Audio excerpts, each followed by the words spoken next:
Shalom dan selamat malam Bapak Ibu Saudara Jemaat yang dikasihi dan diberkati Tuhan.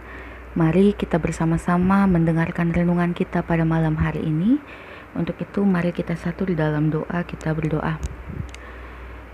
Ya Allah yang Maha Kasih, kami mengucap syukur untuk penyertaan-Mu di sepanjang tugas dan tanggung jawab kami di hari ini. Kami akan mendengarkan kebenaran firman-Mu sebelum kami beristirahat. Kiranya Tuhan memberkati dan memberikan kami kekuatan dan hikmat agar kami mampu melakukan setiap firman dan melakukannya di dalam kehidupan kami. Berfirmanlah ya Tuhan, karena kami telah siap untuk mendengarkan. Di dalam nama Tuhan Yesus firman yang hidup, kami sudah berdoa. Amin. Pertama Petrus pasal 3 ayat 9 hingga ayatnya yang ke-10 mengatakan, dan janganlah membalas kejahatan dengan kejahatan atau caci maki dengan caci maki, tetapi sebaliknya hendaklah kamu memberkati, karena untuk itulah kamu dipanggil, yaitu untuk memperoleh berkat.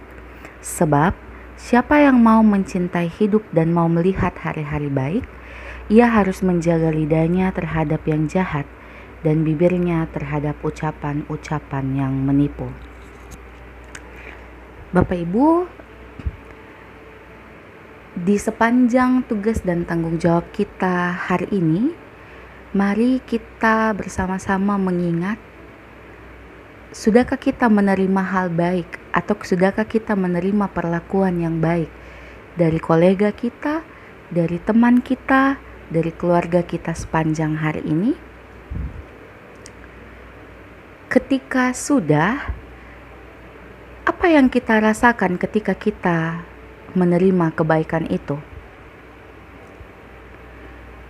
Tentu saja kita pasti senang, kita pasti bersuka cita karena ternyata orang-orang di sekitar kita itu memperlakukan kita dengan baik. Tetapi Bapak Ibu, pertanyaannya adalah, apakah kita juga sudah melakukan hal yang baik untuk orang-orang di sekitar kita? Apakah kita tipikal orang yang hanya mau menerima kebaikan tetapi tidak mau melakukan kebaikan?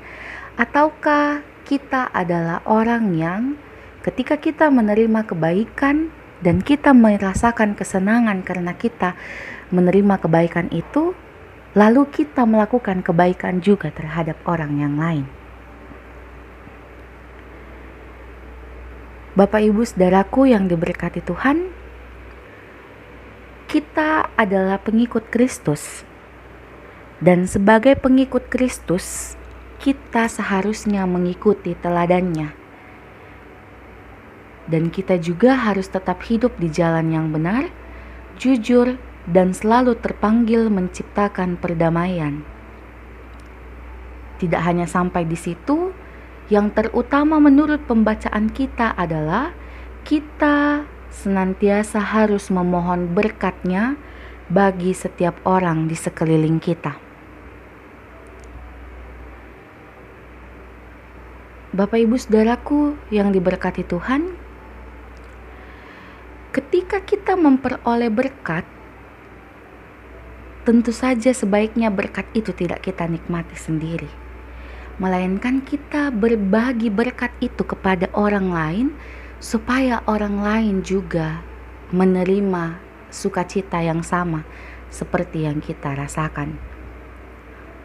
Dan berkat yang kita mohonkan kepada Tuhan itu tidak terbatas kepada orang-orang yang baik atau yang mengasihi kita saja, tetapi juga kepada orang yang membenci dan ingin mencelakakan kita.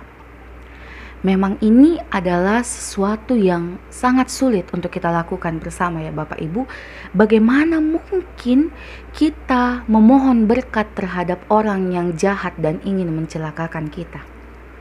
Tetapi dikatakan bahwa hidup yang memberkati itu adalah hidup yang selalu memohon berkat Tuhan bagi siapapun dan juga tidak mengharapkan balasan.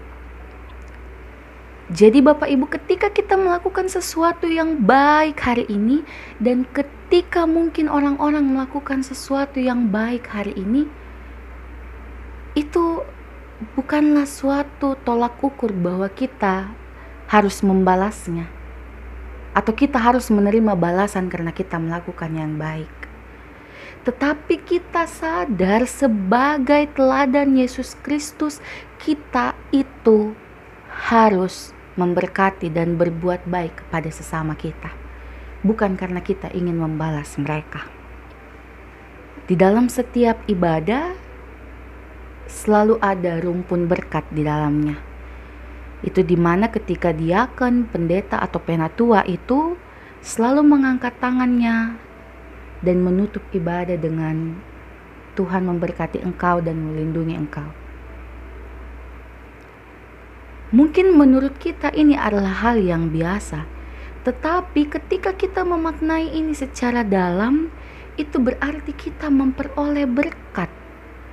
Dan juga kita mempunyai tanggung jawab untuk menyebarkan berkat itu kepada orang. Bapak Ibu Saudara jemaat yang diberkati Tuhan, malam ini kita belajar tentang bagaimana kita seharusnya hidup untuk menjadi berkat dan menyebarkan berkat. Sebab untuk itulah kita dipanggil. Dan dikatakan di ayat yang 10, siapa yang mau mencintai hidup dan mau melihat hari-hari baik, ia harus menjaga lidahnya terhadap yang jahat dan bibirnya terhadap ucapan-ucapan yang menipu. Minggu kemarin kita banyak berbicara terkait dengan bagaimana kita menggunakan lidah kita, bagaimana kita mengendalikan perkataan kita. Karena awalnya dari lidah, tetapi kemudian itu akan membuat orang merasakan sakit hati yang sungguh luar biasa. Jadi ketika kita mau melihat hari-hari yang baik, kita harus menjaga lidah dan perkataan kita dari ucapan yang jahat dan ucapan yang menipu. Jadi kita harus menjadi berkat, mengeluarkan kalimat-kalimat yang berupa berkat, agar orang-orang di sekitar kita merasa terberkati. Dan Allah yang memiliki berkat itu, yang merupakan sumber berkat itu juga akan memberkati kita. Terpujilah Tuhan Bapak Ibu untuk setiap firman yang boleh disampaikan kepada kita. Mari kita berdoa. Allah Bapa yang bertata di dalam kerajaan surga, sang sumber berkat di dalam kehidupan kami, ajarlah kami untuk mengucapkan berkat dan membagikan berkat kepada sesama kami. Berikanlah kami kekuatan dan kemampuan untuk melakukan hal itu, bukan hanya kepada orang-orang yang baik kepada kami, tetapi juga orang-orang yang ingin mencelakakan kami. Ya Bapa, kami menyerahkan kehidupan kami sepanjang malam ini ke dalam tangan kasih-Mu. Biarlah Tuhan yang bertindak, biarlah Tuhan yang menyertai kami di dalam peristirahatan kami, memberkati setiap keluarga kami, baik yang berada bersama-sama dengan kami maupun yang tidak bersama-sama dengan kami.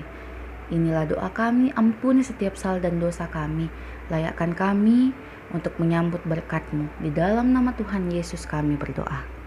Amin.